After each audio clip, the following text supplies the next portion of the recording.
Welcome everyone, and welcome to another edition of On Track.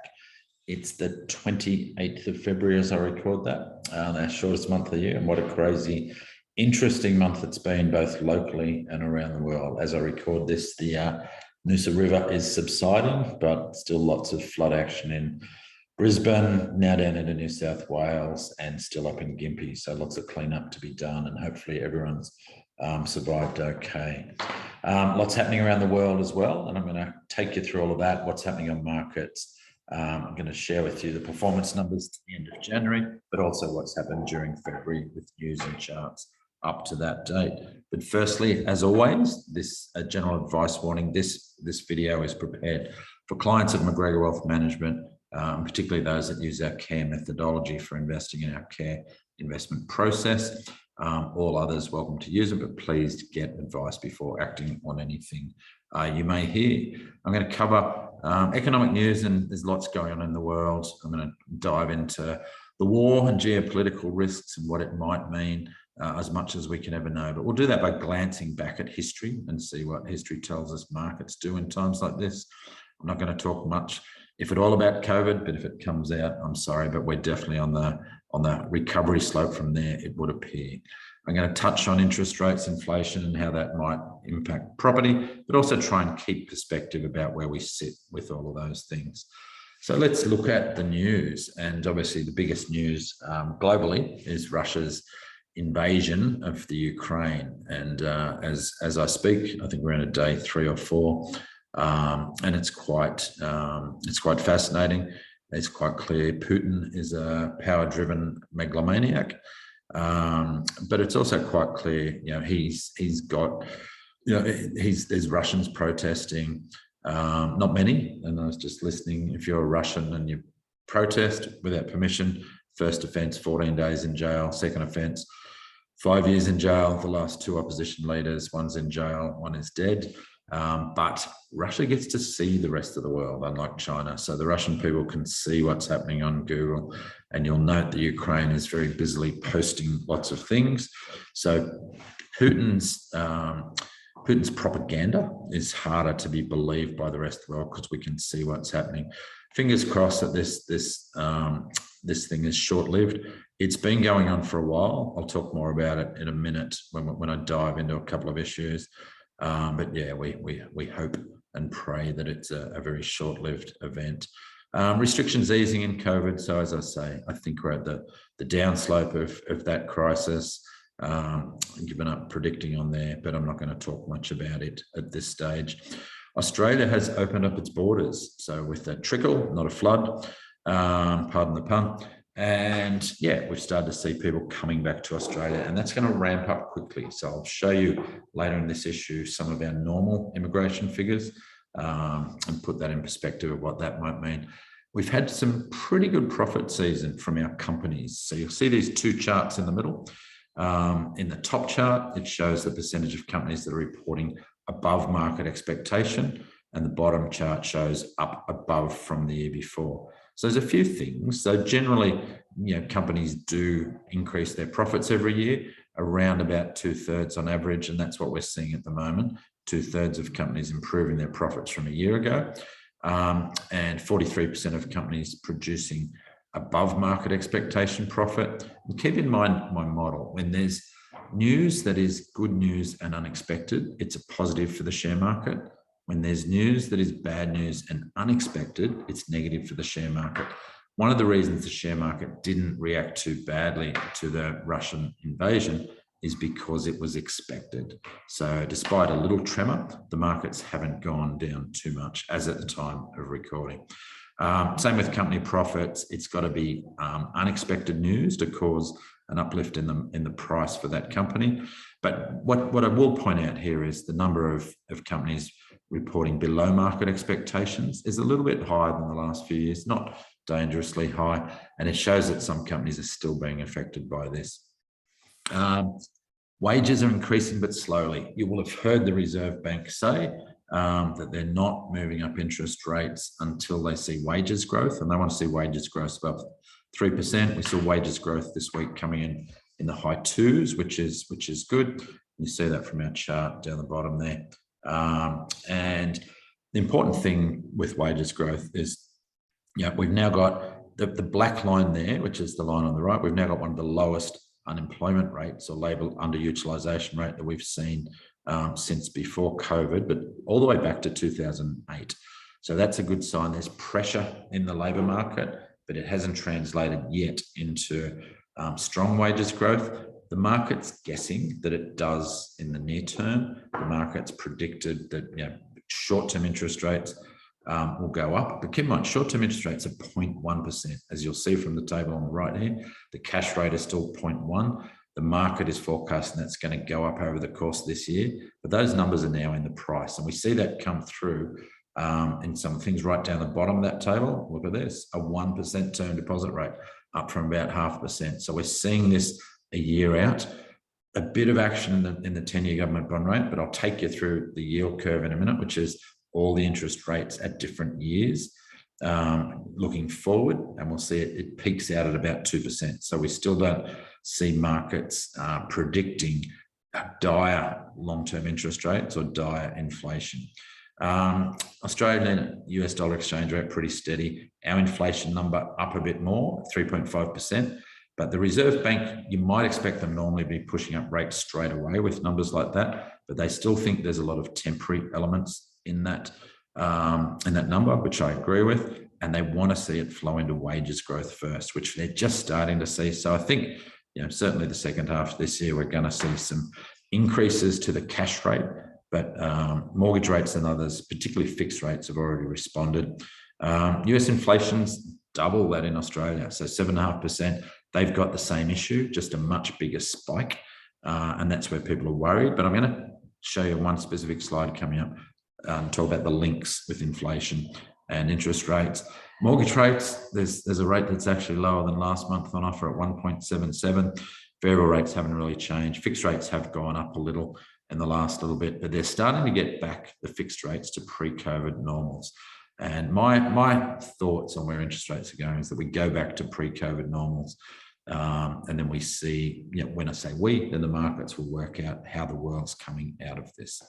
So let's move forward.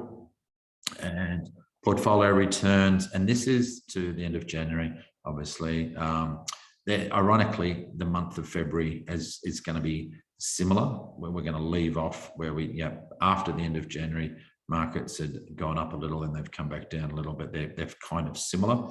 But if you look, the news here is if you look down the 6 months column, we're pretty much at slightly negative and zero returns. And you'll see the negatives are bigger in the conservative portfolios than they are in the share portfolios. That's because bond prices, long-term bonds, long-term interest rates have gone up, and that means bond prices have fallen.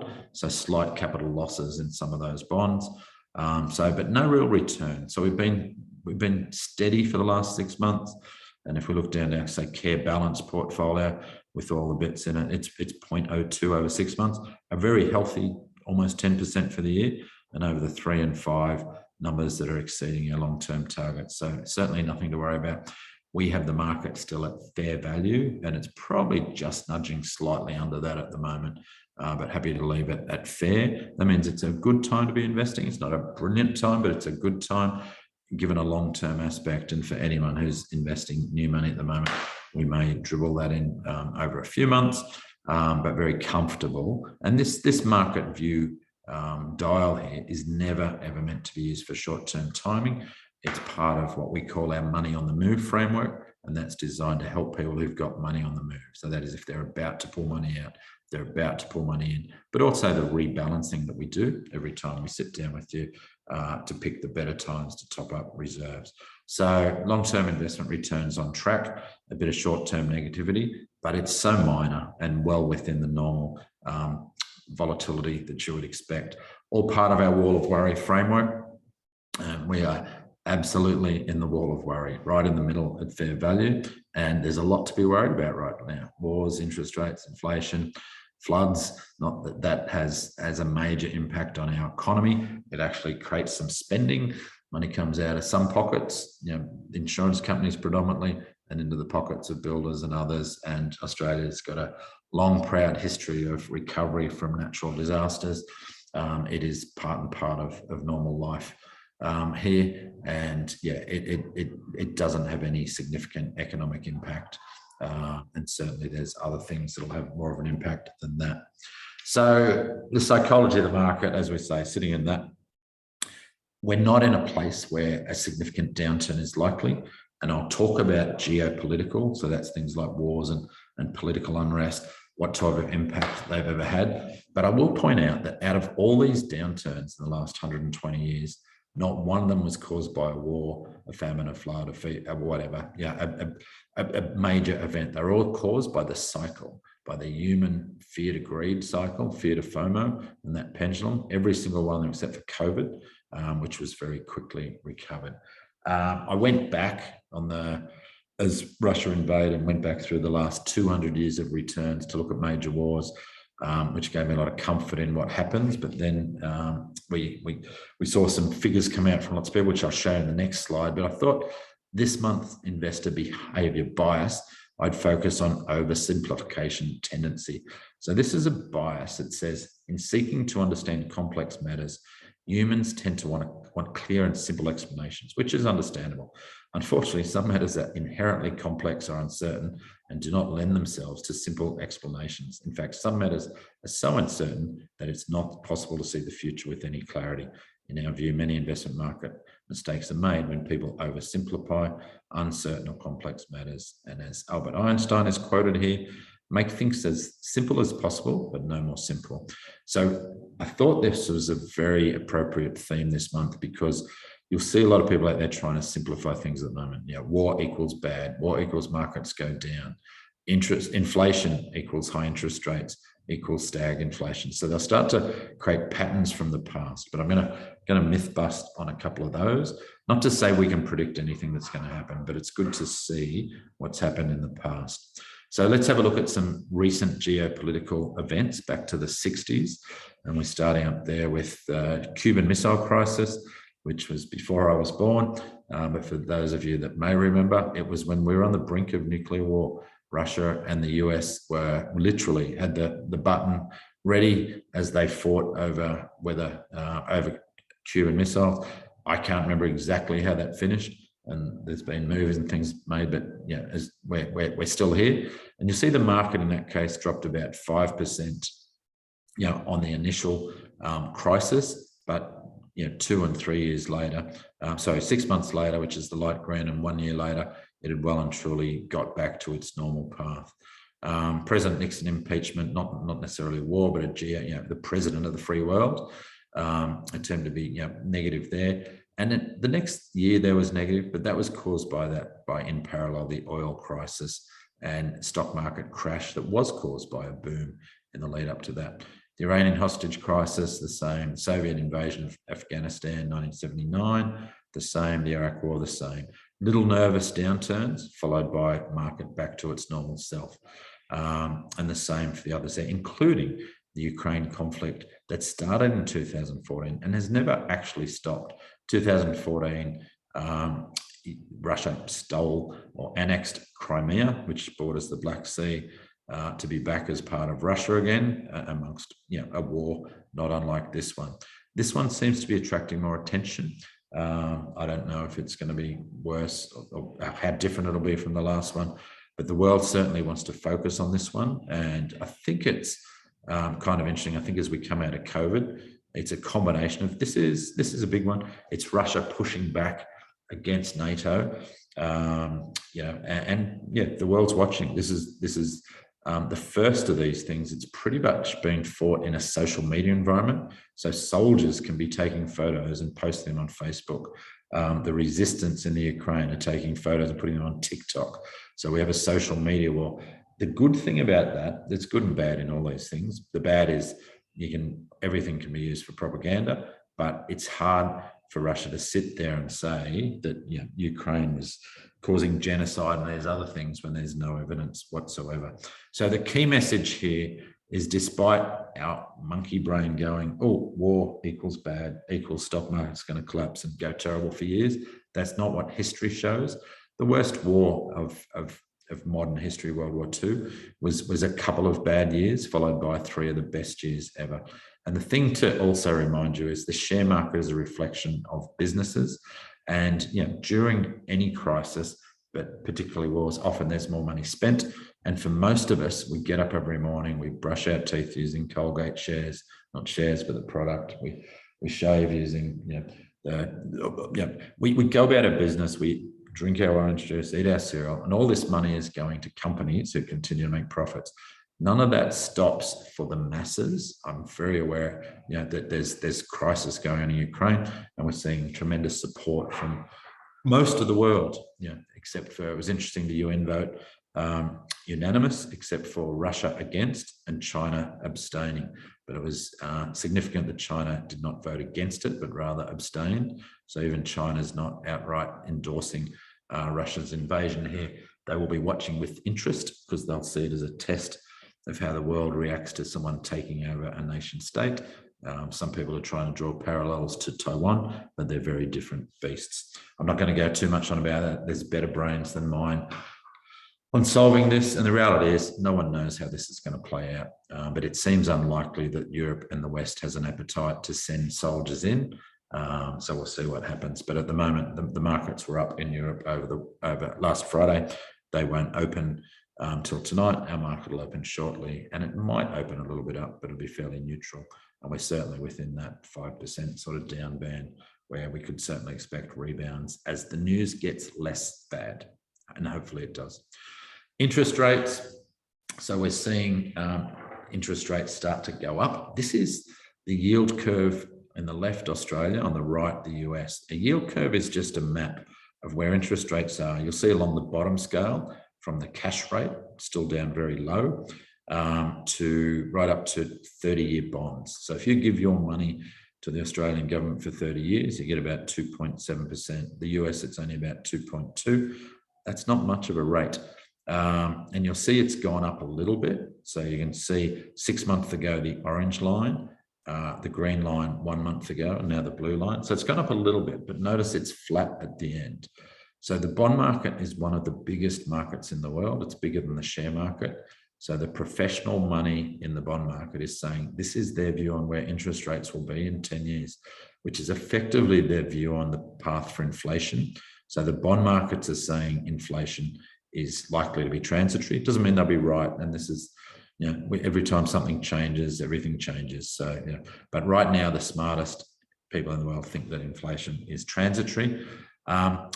This oversimplification view I talk about, it comes through in people's view on interest rates. They automatically go, look at interest rates, look at inflation, sorry. And the top chart here shows US inflation. You can see that bounce up to 7.5%. And we immediately go back, when was the last time we were that high? And it was the 70s and 80s. And we look down at interest rates, which is the bottom chart, we go, oh, wow.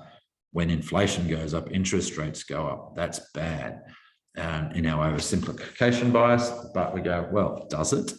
And we go back to the last time interest rates were high and look back here in the mid 40s, the 50s, twice, we had interest rates spike dramatically. But what happened to bond rates? Not much at all. And the same, I got some figures for another presentation I did on mortgage rates, and mortgage rates didn't move much during the 40s and 50s because inflation was transitory. It was war effects, pricing controls during the second half of World War II, where prices went through the roof before they could control it. Same in the Korean War, but those things wound through without inflation going up. And then we had the slow and steady rise of interest rates as we came out of the 60s due to firstly prosperity and then eventually the oil price rise. So it's an oversimplification to say that wherever inflation goes, interest rates go. They could go that way. The difference will be whether it gets embedded in a cycle of wage growth. And that's why we're very closely watching employment markets. And it doesn't look like it will at this stage, but every bit of new news changes the dynamic. And at the moment, the bond market, the smartest market in the world, is saying, look, we think inflation and interest rates are staying low in the long run. Time will tell. And as usual, all the usual defenses, diversification, etc., good reserves portfolio help protect against that. So there's so many stories on this page at the moment. I mean, the media is loving the fact that as I don't know about you, but I've stopped listening to COVID statistics whenever I'm in the car and the radio comes on and they start to tell me how many people have died, and no disrespect to anything, but yeah, I just turn it down or switch channels. I'm sick of them telling us the statistics. They're meaningless. They're not doing that statistics on motor accidents, other deaths, or anything else. And the statistics have now come back into the, not the major cause of deaths in Australia or anywhere else in the world. But the media is feeling like they're losing your eyeballs, and that means this war's come along at a perfect time. Add to that to the floods, and the media is still doing heel clicks because they've got our attention. They may lose it coming up, although it remains to be seen. And once again, all those other things in the mess it up, I'm not going to talk about them much. But yeah, that focus on the short term is critically costly in the long run. The 4 pillars of a great strategy, and as always, I draw back on those as we go through these crises. And today I've pointed out some of those lessons from history, but ultimately the fact that your investments are based on a personal plan, and that we manage investments smartly and not making silly short-term decisions means we can benefit from the superior returns that balanced to growth investments get because of their share market holding. Let's have a look at shares. So this is January. We were down 7.5%. You can see on the right here, we're literally still in that bit. We recovered from that downturn in January during February, but then we lost it with the Russian invasion. But we're still at the same levels we had at the end of January, which is the same levels we had in May. We've had dividends in between then as well. So yeah, 1-year returns are still sitting on 9%. Look how boring the long-term returns look for Aussie shares in that high 8s to 10% range, which is where they've sat throughout history. Bottom left-hand corner, BHP is now the #1 company in our portfolios in the ASX 200. It's given up its dual listing for the last decade and a half or something. Don't quote me on that. BHP has been listed both in the UK and in Australia. It was known as BHP Billiton. It's come home, which is kind of cool. Some of you may know I have a long family history in BHP. My uncle was the finance director and on the board. My father was company secretary at the end of their careers. My grandmother attended 2 farewell dinners of BHP directors to her sons. So I grew up as a BHP brat from the steelworks in Newcastle. So it's a company I hold dear to my heart. It's nice to see it back in Australia. It's very much a multinational these days. It's got a massive market cap, and so it's now bigger than Commonwealth Bank. It was #2 before that. So in theory, we've all got a few more BHP shares in our portfolio. Interesting stat here, 45% of the Australian share market sits in those top 10 companies, which includes big 4 banks and Macquarie, BHP, and Rio Tinto not there anymore, but then you've got companies like CSL and Telstra and Wesfarmers and Woolies.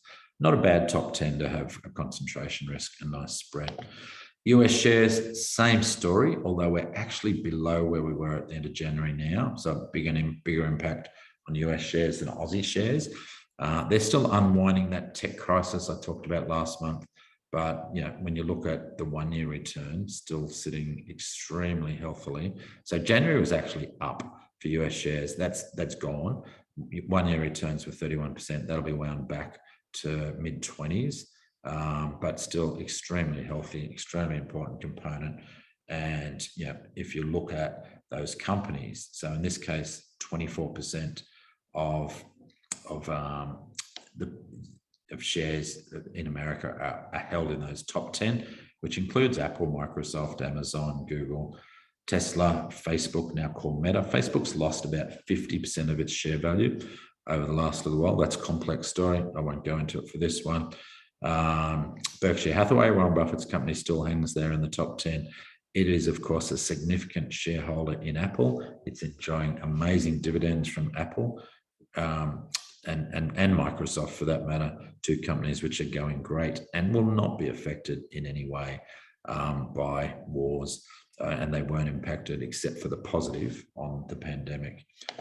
Our next category, US small caps, they'd taken a bigger hit in January, down 7%, down a bit further since. That's brought them back into more normal territory. We think they're fast approaching fair value. We had them as a little bit expensive.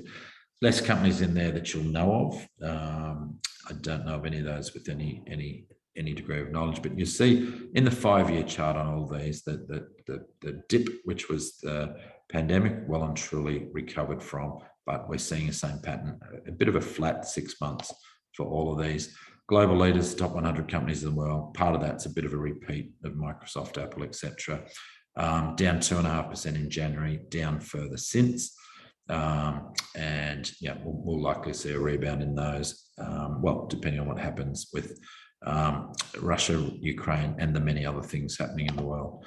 Emerging markets, look, these are now getting pretty cheap. Emerging markets have been battered, only up 1% over the last year. Contrast to, say, 30% on US shares. This is why diversification is so important and why we never try and pick one sector.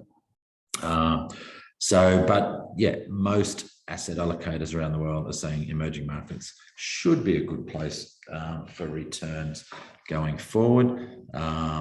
And this is where China, India, Brazil, Russia, and other companies like that, but we could see some volatility here in the meantime, and volatility is always good buying opportunities.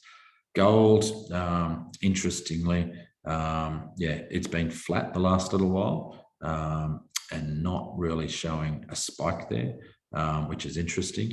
We're seeing oil as the main thing that's going up, and that's because Russia is a reasonably significant oil producer, more particularly gas that goes to Europe, and that's probably the biggest risk for Europe in this, is if in response to sanctions, and the sanctions from the West have been swift and pretty much unanimous, except from China, and the issue for Europe will be if Russia turns off the tap on gas, that will have impact on European electricity, and it'll be interesting to see how that plays out. As we get into the property side of this report, it's very significant that immigration's coming back. So this was from an article I was reading during the month, but as at the 21st of February, the borders are open, and we started off with about 195,000 people coming in. Most of that will be short term, but it's running at about 10% of its normal levels. In the 5 years prior to COVID, we'd normally get around 1.8 million people per month. So yeah, 195, literally just a bit over 10%, 10.4 as it's shown there, so not much. This is in the past. This top right-hand chart shows the previous 3 years, where the most popular spots that our overseas immigrants settled immediately. And you'll see a lot of stuff in inner Melbourne and Sydney, but certainly, and some of the western and outer rings of Melbourne and Sydney. And a lot of it affects units. And you'll see the change in rent values for Melbourne inner in particular, copped it during COVID. And you'll see that probably start to come back. And for the brave, units didn't go up by as much in Melbourne. So there'll be some brave investors predicting that as we come out of this, and probably buying at reasonable prices for the long term. When we look at immigration, so this goes our immigration patterns and our population growth, the components leading up to COVID, and then at the start of COVID, and you can see it dropped off a cliff. But yeah, the purple line here is net overseas migration. So that's the amount of people coming in, less the amount of people going out as Aussies and others leave. So we were sitting around that average of 200,000 people per year coming into the country, and then it dropped pretty much to nothing during COVID, and it's going to slowly start to come back. Now, this is significant because as those people come in, they've got to live somewhere. That puts pressure on the property market. So as much as interest rates put a dampener on the property market, immigration will put a floor under it, particularly in those areas that attract immigrants. But we've also got interstate migration happening in Australia. So this is going to keep the property market from falling in a hole. We have extremely low vacancy rates around most parts of Australia, which will also stop the property market falling in a hole. So it's highly unlikely the property market goes into a spin. I saw an excellent presentation from one of our business partners in Rome during the month showing that Australia has a brilliant track record of paying off its mortgages, even in crises. We tend to keep paying our mortgage. We tend to reduce other expenditure, so that does have an impact on the economy, but we're unlikely to see mortgage stress in Australia. That can, of course, change, but yeah, we do have this long history of paying off our mortgage. What's that mean? Well, these prices on capital city properties are from CoreLogic to the end of January, and a wall of green pretty much there. But it's showing, for houses, that year-on-year changes are still in that range, except for Darwin, which is at least positive. Perth 11, but the rest, in the 20s, and you got Brisbane, including the Gold Coast, at 33 for the year. So phenomenal increases for those of us that hold property. Tougher for our children and younger people trying to buy in. They still do have relatively low interest rates, but no doubt part of many parents' plans will be helping their children into properties. I know it's part of my plan. I know it's part of plenty of your plans. And part of me feels like it's almost our duty. We did get lucky to a degree on the extent of the property increases. But I don't see crazy downside in the Australian property market. I just see a levelling out. I just see the need to be careful about borrowing too much. And very much, as usual, all the best investment decisions are best made as part of a personal plan. So if you're thinking about property, feel free to talk. We can work out how that fits into your plan. Just a reminder of that property cycle, and we're certainly seeing the top of the hill. And we haven't had any update from the ABS on this, but we know it's still the same. All the Australian property market is not the same. You'll see the light blue line of Sydney there, and then Hobart having a much different, they've doubled since March 2012, 10 years, whereas Perth and Darwin have hardly moved over that time, and Adelaide and Brisbane in between. Very, very, very selective caution required in picking investment properties at the moment, and there are some places that are more likely to have better immediate returns than others. But as always, as I said, best as part of a plan. And a very lopsided property clock here with everything rising. A couple that have peaked, but it's interesting that they still know places like Sunshine Coast, where we are, still rising. So there's no sign of a plateau there as yet. I feel like it's coming out, and keep in mind, whenever you see published data, it's effectively a few months old, because as a property sells, it takes some time for it to get registered with the authorities, then it takes some time for it to be published. But feedback I'm getting from local agents and with properties from my clients and myself is that the market is certainly leveling out around the Sunshine Coast, but still active, and time will tell on that one. That brings me towards the end of it, and as always, I'll just reinforce our key principle: all investing best done as part of a real financial plan that is based on your goals, your life, and who and what's important to you. The portfolio is designed to meet those goals, and we take a long-term view.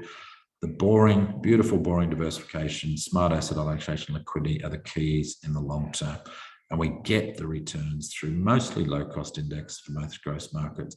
We break away from that for fixed income because we're facing rising interest rates and potential capital losses from long-term bonds. So that is one important break from indexing that we do. We protect against short-term volatility through reserves for our retired clients, dollar cost averaging for our wealth builders, and regular rebalancing. And as always, there's only 3 ways to lose money on investing. 1 is panic and sell, 3 is have to sell, and so 2 is have to sell. 3 is not being properly diversified. That hasn't been a challenge for our clients. We're in the middle of a pretty minor correction in the share market at the moment, so it shouldn't be causing any alarm. If you've got any concerns or worries, feel free to pick up the phone, and as always, hopefully you get something out of these monthly musings of mine, and congratulations if you're actually lasting to the end. Until next month, this is Rob McGregor signing off.